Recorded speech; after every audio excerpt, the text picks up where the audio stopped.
पिछले महीने 30 जनवरी को दरभंगा महाराज के पौत्र कुमार कपिलेश्वर सिंह ने कामेश्वर धार्मिक न्यास ट्रस्ट पर बड़ा आरोप लगाते हुए कहा था कि ट्रस्ट के लोग फर्जीवाड़ा कर अरबों की आभूषण को बैंक लॉकर से निकाल लिया है और उसे बाजार में बेच दिया है। तब कुमार कपिलेश्वर ने इसकी लिखित शिकायत दरभंगा पुलिस से की थी और बताया था कि दरभंगा महाराज के समय ही यह ट्रस्ट बनाया गया था, जिसमें देश विदेश के 108 मंदिरों के आभूषण बैंक के लॉकर में रखे थे। तब कुमार कपिलेश्वर सिंह ने मीडिया में बयान देते हुए कहा था कि मामला करोड़ों का नहीं बल्कि अरबों का है। ऐसे में पूरे मामले की जांच सीबीआई से कराने की मांग की थी। हालांकि तब दरभंगा पुलिस ने शिकायत के कुछ घंटों में ही 3 लोगों को हिरासत में लेकर पूछताछ शुरू की। इसके बाद भारी मात्रा में सोना चांदी बरामद भी की थी। बरामद सामान में करीब 33 किलो चांदी के अलावा करीब 1.5 किलोग्राम से ज्यादा सोना था, जिसे पुलिस ने कब्जे में ले रखा था। हालांकि पूछताछ के बाद तीनों को निजी मुचलके पर पुलिस ने छोड़ दिया, लेकिन मामले की गंभीरता को देखते हुए अब दरभंगा के एसएसपी जगन्नाथ रेड्डी ने पूरे मामले की जांच के लिए एसआईटी टीम का गठन किया है, जिसकी कमान दरभंगा के सिटी एसपी शुभम आर्य को दी है, जिसमें कई पुलिस अधिकारी भी शामिल है। इसकी पुष्टि खुद दरभंगा के एसएसपी जगन्नाथ रेड्डी ने की है। उधर 30 जनवरी को ही दरभंगा महाराज के पौत्र कुमार कपिलेश्वर सिंह ने कामेश्वर धार्मिक न्यास ट्रस्ट के मैनेजर सहित एक अन्य व्यक्ति पर अरबों रुपए के स्वर्णाभूषण को फर्जी तरीके से गबन कर बेचकर सनसनीखेज आरोप लगाते हुए विश्वविद्यालय थाने में लिखित शिकायत कर पूरे मामले पर कानूनी कार्रवाई की मांग की थी। तमाम मामलों पर दरभंगा के एसएसपी जगन्नाथ रेड्डी ने बताया कि पूरे मामले की जांच के लिए एक एसआईटी टीम बनाई गई है। टीम की कमान दरभंगा के सिटी एसपी के हाथों में होगा, जबकि टीम में कई पुलिस अधिकारी को भी लगाया गया है। ट्रस्ट के नियम कायदे को बारीकी से अध्ययन किया जाएगा। आखिरी रेड में क्या लिखा है, इसकी पूरी जांच रिपोर्ट के बाद ही की जाएगी। आगे कुछ कार्रवाई होगी। फिलहाल बरामद सोना और चांदी पुलिस अभिरक्षा में सुरक्षित रखा है। जांच के बाद पता चलेगा कि नियम संगत सोना चांदी निकाला गया था या नियम के विरुद्ध। इसके बाद ही आगे अब कार्रवाई होगी। जिन 3 लोगों को हिरासत में लिया गया था, तत्काल पूछताछ के बाद उसे छोड़ दिया गया है। जरूरत होगी तो फिर पूछताछ किया जाएगा। इस संबंध में 30 जनवरी को मीडिया से बात करते हुए कुमार कपिलेश्वर सिंह ने बताया था कि उनकी जानकारी के बिना कामेश्वर धार्मिक ट्रस्ट के मैनेजर विष्णु कुमार मिश्रा, उदयनाथ झा ने फर्जी तरीके से एसबीआई बैंक के लॉकर से बेशकीमती स्वर्णाभूषण गायब कर उसे बेच दिया था, जिसकी कीमत खुले बाजार में अरबों रुपए की है। उन्होंने बताया देश विदेश के 108 मंदिर के स्वर्णाभूषण बैंक के लॉकर में रखे थे। जानकारी मिलते ही इसकी शिकायत दरभंगा पुलिस को की। पुलिस तत्काल पूरे मामले की जांच कर रही है, लेकिन मामला बहुत बड़ा है। करोड़ों नहीं बल्कि अरबों रुपए का मामला है। ऐसे में पूरे मामले की जांच सीबीआई से कराई जाए। तो ये स्पेशल इन्वेस्टिगेशन टीम बनाया गया है सिटी एसपी साहब के नेतृत्व में, और अनुमंडल पुलिस पदाधिकारी, थानाध्यक्ष और इन्वेस्टिगेटिव ऑफिसर और अन्य पदाधिकारी इसमें हैं। उनको निर्देश दिया गया कि पूरा जो कागज़ है, ट्रस्ट डीड है, बैंक का जो कागजात है, सभी जो संबंधित जो कागज़ है, तो फिर संबंधित जो आदमी है उससे संबंधित उनको पूछताछ करेंगे, स्टेटमेंट लेंगे, और जब तक ये कागज़ का स्टडी नहीं करेंगे उसमें थोड़ा निर्णय आना भी मुश्किल है। इसीलिए वो लोग अभी अनुसंधान चल रहा है, वो जांच कर रहे हैं। एक सवाल ये उठ रहा है कि जो है वो ट्रस्ट के अंदर आता है तो ये उसका कस्टोडियन होता है, क्या इसमें देखा जा सकता है कि उसको बेचने का अधिकार है? उसमें कागज़ देखने के बाद ही पता चलेगा उसमें क्या रूल्स है, क्या उसको लिखा गया है, उसको स्टडी करना पड़ेगा। तो इन्वेस्टिगेशन जो जॉइंट टीम है, वो जो टीम उसको स्टडी करेंगे, उसको निर्णय लेंगे। जो 3 लोग जो है डिटेन किए गए थे उनको पूछताछ के लिए किया गया था, फिर पूछताछ करके उनको छोड़ दिया गया। फिर अगर जरूरत पड़ेगा तो फिर पूछताछ होगा। जो खरीदने की बात आ रही थी सर, गोल्ड जिन्होंने लिया वो क्योंकि 10-15 दिन तक अपने पास रखते हैं, लेकिन कोई डॉक्यूमेंट्स नहीं है उनके पास, क्या वो जांच का विषय, हम जो बताया ना आपको, जांच का विषय है कि वो सारा स्टडी करेंगे। जांच में उसमें क्या डॉक्यूमेंट्स के हिसाब से डिसीजन होगा। सर जो जब्त गहने थे उसका क्या होगा? उसका अभी थाना में है और उसका स्टडी होगा। ये वही जो लीगल है, इलीगल है, उसके बाद डिसीजन होगा।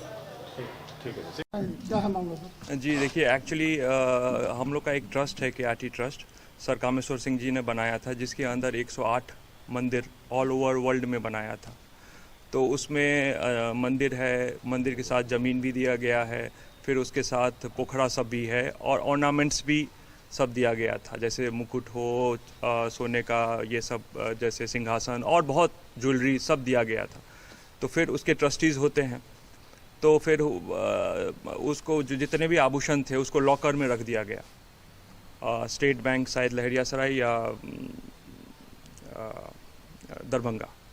तो मैं तो दरभंगा में मैं तो दिल्ली में था, तो मुझे पता चला जो कोई लॉकर खोला है किसी ने और वो आभूषण निकला है और बेच दिया गया, ये मैनेजर और उदयनाथ झा के द्वारा।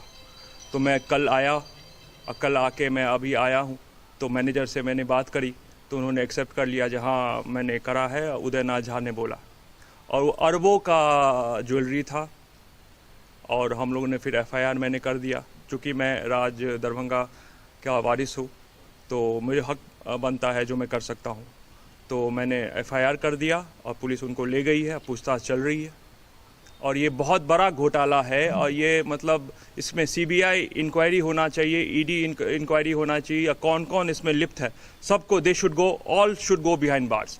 क्योंकि देखिए अभी भारतवर्ष के द्वारा सनातन का धर्म का प्रचार सारे विश्व में लहरा रहा है। रामलला जी फिर से पुनः स्थापना हुई है, हमें बुलाया गया था, मिथिला के रिप्रेजेंट किया था हम लोगों ने, और इतनी अच्छी अभी है इसमें ये ऐसा घृणित काम किसी मतलब भगवान का, राम जी का, कंकाली मंदिर, श्यामा मंदिर, सबका आभूषण का चोरी, मतलब ये तो सोच भी बियॉन्ड इमेजिनेशन है हमारा। तो जो भी लिप्त है they should go behind bars. और मैं सरकार से आग्रह करता हूं जो सीबीआई इंक्वायरी होना चाहिए, अरबों का है। मुझे पता चलता था जो ये उदयनाथ झा है जो कभी पोखरा को लीज कर देता है, कभी ज़मीन को बेच देता है। तो हम लोग ऑलरेडी केस में थे, मेरे फादर इनके अगेंस्ट में केस में थे, उन फादर की डेथ हो गई तो फिर मैं एप्लीकेंट बन गया। ऑलरेडी केस चल रहा है क्या टिकट जो हमें बनाया जाए, और मिसमैनेजमेंट हो रहा है, पूरा मिसमैनेजमेंट हो रहा है। ना कभी ऑडिट होता है, ना कभी उसका कोई कुछ है, सारा ब्लैक में चलता रहता है। तो ये इमीडिएटली सीबीआई इंक्वायरी होनी चाहिए। दरभंगा में सड़क जाम होना यह कोई नई बात नहीं है। आए दिनों दरभंगा में सड़क जाम की स्थिति बनती रहती है। लोग सड़क जाम में फंस जाते हैं, जिसके कारण लोगों के जरूरी कामकाज भी छूट जाते हैं। और ऐसा ही सड़क जाम शनिवार को दरभंगा शहर के विभिन्न सड़कों में भी देखा गया, जिसके कारण लोग काफी समय तक इस जाम में फंसे रहे। वहीं सड़क जाम में एम्बुलेंस से लेकर पुलिस तक की गाड़ी भी फंसी रही। तो दूसरी तरफ परीक्षार्थी भी जाम में फंसे हुए थे और इस बात की चिंता थी कि वे समय पर परीक्षा केंद्र पर पहुंच पाएंगे या नहीं। चौतरफा सड़क जाम से मानो जिंदगी रुक सी गई हो। बाकरगंज लहरिया सराय से लेकर दारूभट्टी चौक से बेलवागंज सहित और भी कई दूसरे सड़क में भीषण सड़क जाम की स्थिति देखने को मिली, जिससे शहरवासी काफी परेशान नजर आए। हालांकि कुछ जगहों पर सड़क जाम को हटाकर पुलिस सुरक्षा बल अवश्य नजर आए, लेकिन जिस तरीके से शनिवार को सड़क जाम रहा, इस तरह का जाम यदि लगता रहेगा तो लोगों की परेशानी और बढ़ सकती है। सड़क जाम से लोगों को निजात दिलाने के लिए आवश्यकता है कि किस तरीके से यातायात दुरुस्त किया जाए ताकि सड़क जाम नहीं हो सके। और खास तौर में से जब कभी कोई एग्जाम का समय आता है तो सड़क जाम की स्थिति उत्पन्न हो जाती है। ऐसे में आवश्यकता है कि जगह जगह परीक्षा केंद्र के आसपास भीड़ भरे सड़कों में ट्रैफिक पुलिस, यातायात पुलिस की प्रतिनियुक्ति की जाए ताकि सड़क जाम की समस्या से लोग बच सके। हालत खराब है, गाड़ी नहीं स्टार्ट हो रहा है। कितने देर से खत्म हो गया आधा लीटर। कितने देर से फंसे हुए जाम? आधा घंटा प्लस से। क्या लग रहा है यहाँ जो व्यवस्था है, क्या कहेंगे? बहुत बुरा हाल है इस जगह का। ऐसा कहीं रोड इसका जिम्मेवार कौन है? सरकार, और कौन रहेगा? जिस तरह मुझे एग्जाम देने जाना था, अभी लेट हो रहा है, जिसके कारण बहुत अच्छा, कितने देर से यहाँ पे जाम में है? आधा घंटा से जाम में है। क्या दिक्कत हो रहा है? 2 घंटा पहले घर से निकले थे, जिसके कारण एग्जाम न छूटे, जिसके कारण देख रहे हैं अभी जाम में फंस चुके हैं, जिसके कारण से पहले नहीं। क्या बजे से एग्जाम होना है? हम 2 घंटे पहले घर से निकले थे, आधा घंटा से। क्या दिक्कत हो रहा है? बहुत दिक्कत हुआ, रुके हुए तेल जल रहा है। कौन सा जगह है ये ये हो गया बाकरगंज। हमको लगता है कि 6 नाका तक लगा होगा, बहुत लंबा जाम।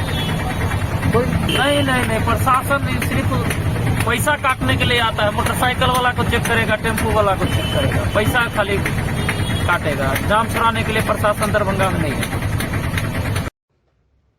परिवार नियोजन कार्यक्रम के अंतर्गत जिला के सभी सरपंच का 1 दिवसीय उन्मुखीकरण कार्यक्रम और पुरस्कार वितरण कार्यक्रम का आयोजन किया गया। Art and gallery Darbhanga stadium Laheriasarai में शनिवार को। वहीं आयोजित इस कार्यक्रम के मौके पर दरभंगा के जिला अधिकारी राजीव रोशन सहित अन्य कई पदाधिकारी और सैकड़ों की संख्या में संबंधित लोगों ने कार्यक्रम में भाग लिया। आयोजित कार्यक्रम के संबंध में हमने दरभंगा के जिलाधिकारी राजीव रोशन से बात की तो उन्होंने कहा कि परिवार नियोजन की कार्यशाला आयोजित की गई है, जिसमें जनप्रतिनिधियों को सम्मिलित किया गया है और स्वास्थ्य विभाग के पदाधिकारी और कर्मचारी इसमें सम्मिलित हो रहे हैं। उन्होंने इसकी उत्कृष्ट प्रदर्शन किया है, ऐसे लोगों को सम्मानित किया गया है। परिवार नियोजन से संबंधित जितने भी मेथड हैं, कार्यशाला कार्यक्रम के माध्यम से लोगों को जागरूक करने का काम किया जा रहा है। जिलाधिकारी ने यह भी कहा कि परिवार में बच्चों की संख्या उतनी ही हो जिसे हम उच्च शिक्षित कर सके, उसे सही दिशा दे सके, उसे हुनरमंद बना सके और भी कई बातों को जिलाधिकारी ने रखा। परिवार नियोजन की कार्यशाला आज यहाँ प्रेक्षागृह में आयोजित की गई है और इसमें जनप्रतिनिधियों को सम्मिलित किया गया है और स्वास्थ्य विभाग के पदाधिकारी और कर्मचारीगण इसमें सम्मिलित हुए हैं। जिन्होंने उत्कृष्ट प्रदर्शन किया है उनको आज सम्मानित भी किया गया है। मुझे ये जानकारी दी गई कि प्रमंडल में दरभंगा जिला ने बेहतर काम किया है और पूरे ज़िले में, पूरे राज्य में भी दरभंगा ज़िले का प्रदर्शन उत्कृष्ट है परिवार नियोजन के क्षेत्र में। इसलिए मैं पूरे स्वास्थ्य विभाग की टीम को, जितने भी आशावादी हैं और जितने हमारे जनप्रतिनिधिगण हैं, सरपंच हैं, माननीय मुखिया जी लोग हैं, सबको मैं बहुत बहुत बधाई देता हूं। और साथ ही इस कार्यशाला के माध्यम से उन्हें जागरूक करने का काम किया जा रहा है, जिससे घर घर तक परिवार नियोजन के जितने मेथड्स हैं, शॉर्ट टर्म, लॉन्ग टर्म, अंतरा है, जो पिल्स है, जो नसबंदी, पुरुष नसबंदी की भी बात आज हुई है, जो PPICD है, कॉपर्टी वगैरह, तो वो सारे मेथड्स पे आज चर्चा हो रही है। लोग अपनी अपनी जानकारी साझा कर रहे हैं। लोगों में जितनी इस बात की जानकारी होगी, हम बेहतर समाज बना पाएंगे। परिवार में बच्चों की संख्या उतनी ही हो जिसे हम उच्च शिक्षित कर सकें, उसे सही दिशा दे सकें, उसे सामर्थ्यवान बना सकें, हुनरमंद बना सकें। वो हमारे देश की, हमारे राज्य की असल पूंजी हो। संख्या बल महत्वपूर्ण नहीं है, जितनी जनसंख्या हो वो काबिल हो, ये मायने रखता है। धन्यवाद। को मैं विशेष शुभकामना देना चाहूँगा और जिन्हें पुरस्कार मिला है उन्हें मैं विशेष बधाई देना चाहूँगा। हम सब लोग जानते हैं कि परिवार नियोजन का बिहार के संदर्भ में आज की तिथि में क्या महत्व है। हमारी जनसंख्या एक और हमारी ताकत होती है, हमारी वास्तविक संपत्ति होती है, जिन्हें हम युवा कहते हैं, क्योंकि श्रम बल में उनका योगदान होता है। वो हमारी आर्थिक तरक्की की दिशा और दशा दोनों बनाते हैं, लेकिन वो हमारे संसाधन पे भी कई बार उनका बोझ होता है। अगर किसी भी राज्य का संसाधन उसकी जनसंख्या की ज़रूरतों को पूरा करने के लिए काफ़ी नहीं हो तो वो तरक्की के मार्ग में बाधक हो जाता है। इसे संतुलन कहते हैं। अगर आपके राज्य की जनसंख्या, आपके देश की जनसंख्या इतनी कम हो या उसमें युवा वर्ग, जिसे हम लोग 18 वर्ष आयु वर्ष से लेकर 60 वर्ष के आयु वर्ग में रखते हैं, जिन पे आर्थिक तरक्की की जिम्मेदारी होती है, जो हमारा कार्यबल होता है, उसकी संख्या कम हो जाए तो भी राज्य के लिए कठिनाई हो जाती है, देश के लिए, राष्ट्र के लिए संकट हो जाती है। दुनिया के कुछ देश उस संकट से भी जूझ रहे हैं। भारत के लिए एक और बहुत बड़ा अवसर है कि उनकी युवा पीढ़ी सबसे अधिक है, परंतु दूसरी ओर चुनौती भी है कि अगर हम अपनी युवा पीढ़ी को सही शिक्षा नहीं दे पा रहे हैं, सही स्वास्थ्य नहीं दे पा रहे हैं, सक्षम नहीं बना पा रहे हैं, उन्हें कुशल नहीं बना पा रहे हैं, उन्हें इतना सामर्थ्यवान नहीं बना पा रहे हैं कि अर्थव्यवस्था में अपना बेहतरीन योगदान दें, तो चुनौती और बड़ी हो जाती है। और इस अर्थ में आप देखेंगे तो बिहार 13 करोड़ आबादी, 13 करोड़ नागरिक का राज्य है, उससे भी ज्यादा कहें, और ये आवश्यक हो जाता है कि हमारा संतुलन जनसंख्या का परिवार नियोजन की दिशा में बढ़े। अदरवाइज हमारे राज्य का जो संसाधन है, हम विकास की कितनी भी कोशिश कर लेंगे, विकास का कितना भी अच्छा परिणाम आएगा, लेकिन उसका इम्पैक्ट प्रति नागरिक जब आप देखेंगे तो वो बिल्कुल नेग्लिजिबल होगा या और उल्टी दिशा में चला जाएगा। क्योंकि जितना हम आगे बढ़ रहे होंगे हमारी आबादी उससे तेज गति रिलेटेड है, चाहे नसबंदी हो, व्याकरण हो, या फिर प्रॉपर्टी हो, या फिर ओरल पिल्स वगैरह हो, कंडोम है, जिसमें उन्होंने उत्कृष्ट कार्य किया है या प्रचार प्रसार का भी कार्य किया है, तो सबको सम्मानित किया। टोटल आज हम लोग 42 लोगों को सम्मानित किया। क्या कहना चाहेंगे इस माध्यम से? तो इस सब जिनको सम्मान दिया गया है, बाकी लोगों को भी इस तरह से आगे बढ़ने के लिए, अच्छा काम करने के लिए प्रोत्साहन दिया गया है हम लोग, और उत्कृष्ट काम करेंगे तो हमारे लिए इससे जिला और देश राज्य सबका नाम होगा। आज हम लोग बिहार में तीसरे पोजीशन पर हैं और इस प्रमंडल में पहले स्थान पर हैं हमारे परिवार कल्याण कार्यक्रम में, और उम्मीद करते हैं कि हम लोग तीसरे से प्रथम स्थान तक जरूर आ जाएंगे इस मार्च तक। पंचायत में स्वास्थ्य के मुद्दा को लेकर के काम करेंगे, उसके बारे में इस वीडियो में दिखलाया गया था। जैसे कि 2006 के बाद पंचायत स्तर पे कुछ समिति बनाया गया था, जो 6 अस्थायी समिति था। तो 6 अस्थायी समिति में एक समिति था स्वास्थ्य समिति, स्वास्थ्य पोषण एवं स्वच्छता, ये लोक परिवार कल्याण ग्रामीण स्वास्थ्य एवं स्वच्छता समिति।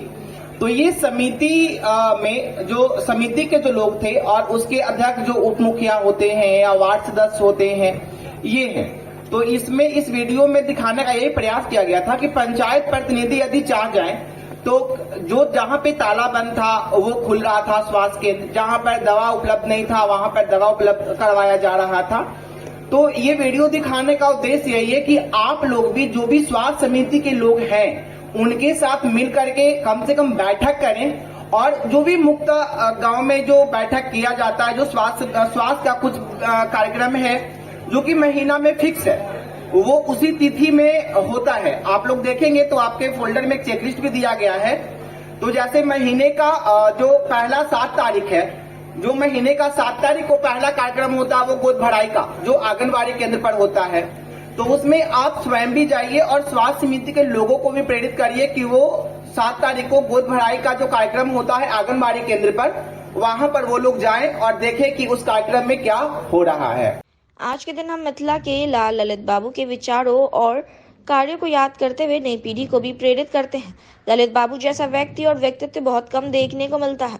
ललित नारायण मिथिला विश्वविद्यालय उनके नाम की एक बड़ी निशानी है।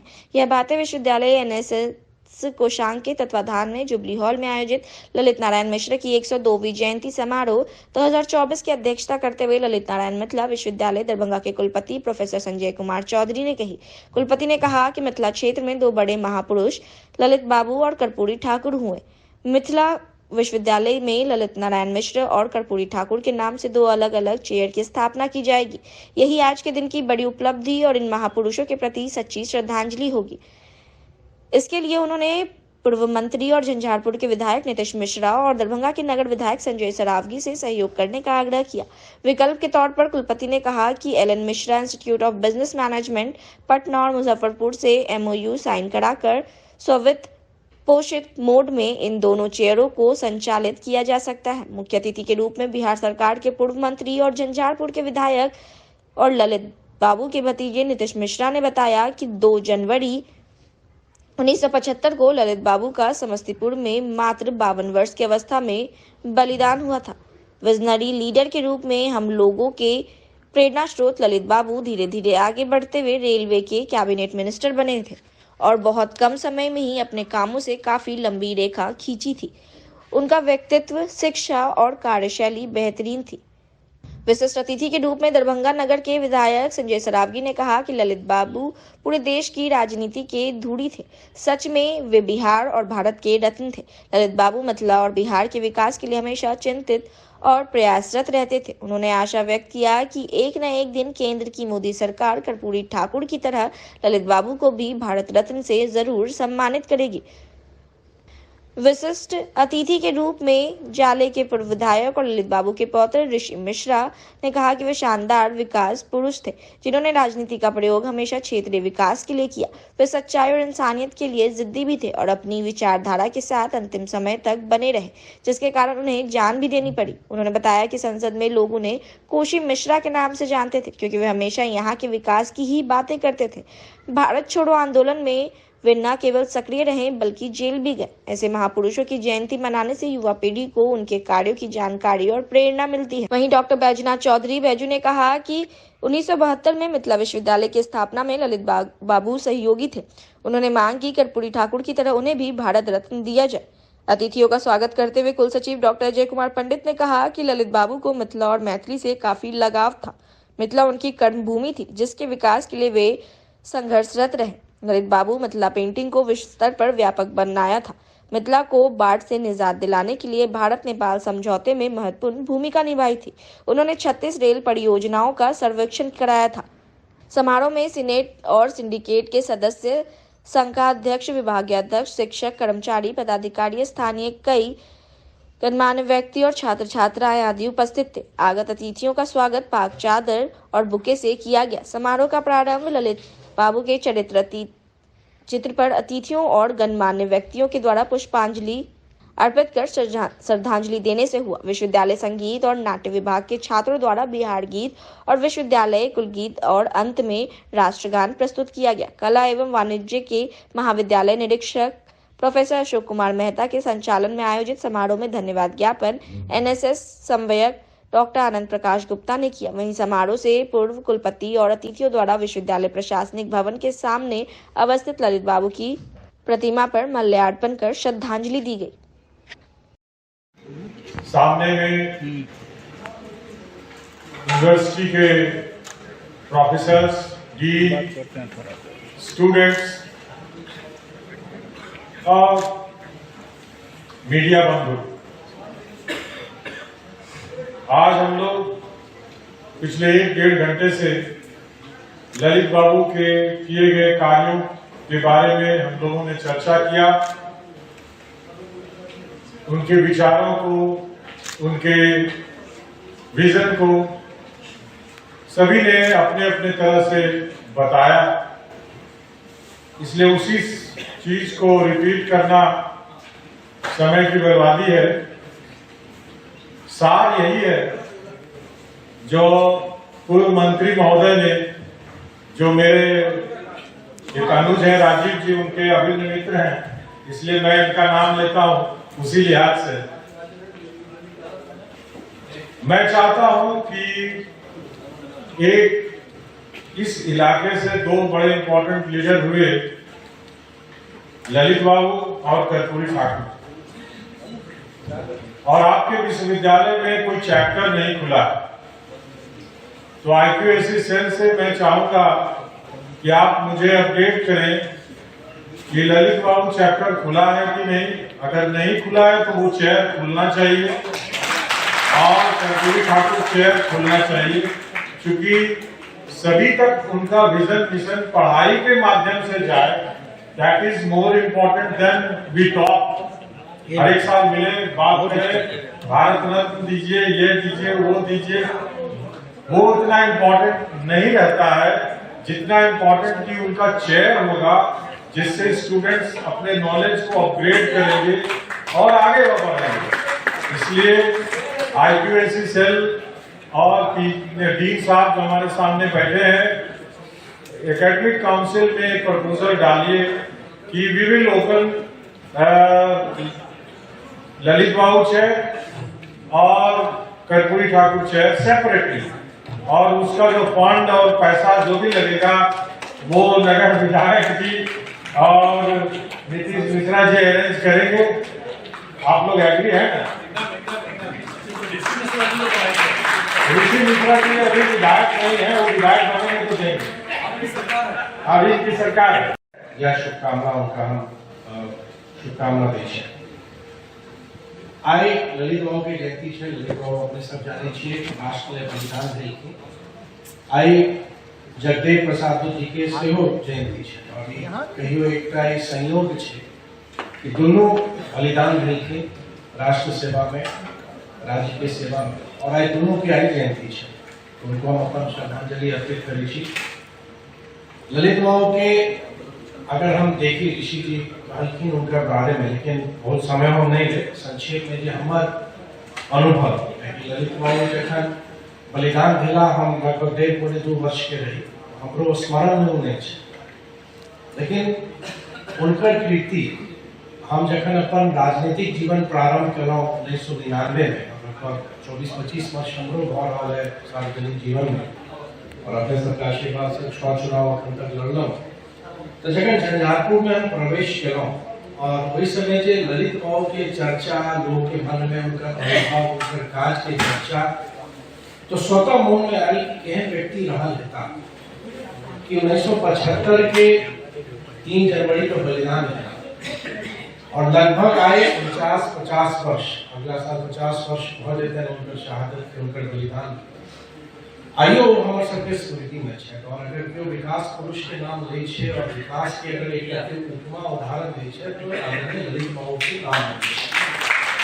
और हम सब जते गोटे हम सब सार्वजनिक जीवन में छी, हमरा सब लेल प्रेरणा है कि बहुत कम समय आइ काल्हि अपने सब देखैत हेबै कि केओ राजनीतिक प्रारंभ केला, पहले बेर मौका भेट जाइ छै, मंत्री बनि जाइ छै, कैबिनेट मिनिस्टर बनि जाइ छै, लेकिन ललित बाबू की यात्रा अपने अगर देखबै तो संसदीय सचिव, उप मंत्री, राज्य मंत्री करे जाकर बहुत अंत में, और अंत वही कारण से क्या है कि बहुत कम समय उनका भेटने का कैबिनेट मिनिस्टर देश के रेल मंत्री के रूप में, लेकिन जे उनकर बहुत कम अवधि के जे उनका अवसर भेटल, अगर हम कही तो ई कहना गलत नहीं है, बहुत कम समय में एतेक पैघ लकीर खींचने छथि डेवलपमेंट, चाहे फॉरेन ट्रेड आए, अंतर्राष्ट्रीय व्यापार मेला लागे, प्रगति मैदान में सब जाने छी, लेकिन शायद अपने सबके जानकारी नहीं है कि जखन ललित बाबू विदेश राज्य मंत्री रहे ओहि समय में प्रारंभ क्या थे।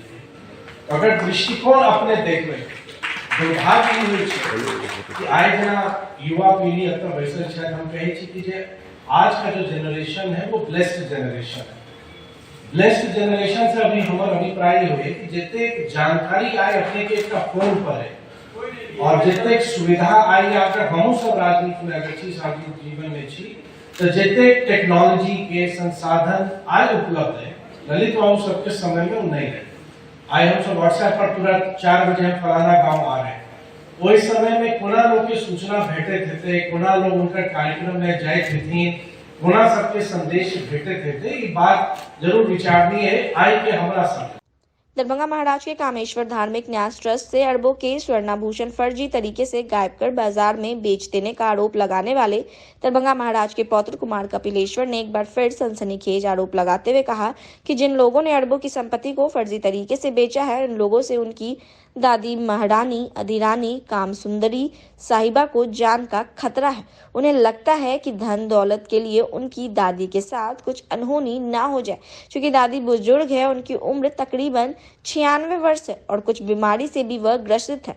ऐसे में दरभंगा पुलिस उनकी दादी की सुरक्षा के लिए व्यापक प्रबंध करे। अगर जरूरत होगी तो वे लिखित भी देने को तैयार है।